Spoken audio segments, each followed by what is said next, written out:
itong recognition binibigay ng Department of Agriculture is actually inspired us really to do more in the future. Ako si Ricardo B. Magnayon Jr. Taga General Santos City. Ako yung CEO, President, being the founder ng Green Nurture Corporation.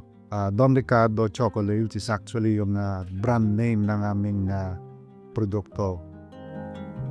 When we were roaming around ng Sarangani province, sa Maitom, sa Kiamba, nakita namin yung plight ng mga farmers, cacao farmers. And in fact, some farmers actually told us na pinuputol daw nila yung cacao trees nila. Okay, because hindi sila mabubuhay sa presyo, prevailing price at the time being offered by buyers. So at that point in time, nag-trigger sa mind ko na, magkakaroon pala ako ng mission, magkakaroon ako ng more noble purpose if I would be in a going position to buy, at fair market price yung kanilang mga produce.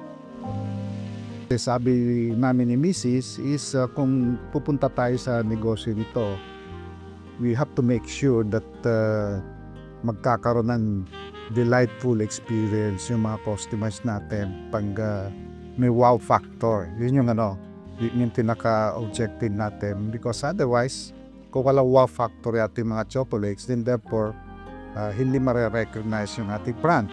We want our brand to be associated with premium quality. We started with just 3 chocolates in bar 4. Milk chocolate, dark 55% chocolate, dark 65% chocolate. Ngayon, hindi ko na mabilang. Hindi ko na mabilang. I lost track of how many variants that we have been producing. But it's basically driven by our motto na there should be a chocolate for everyone. So right now, ang pinaka-main market namin is General Santos City. Okay? So we actually have 4 outlets dito. We actually have 1 franchise store in Project 6 sa Quezon City.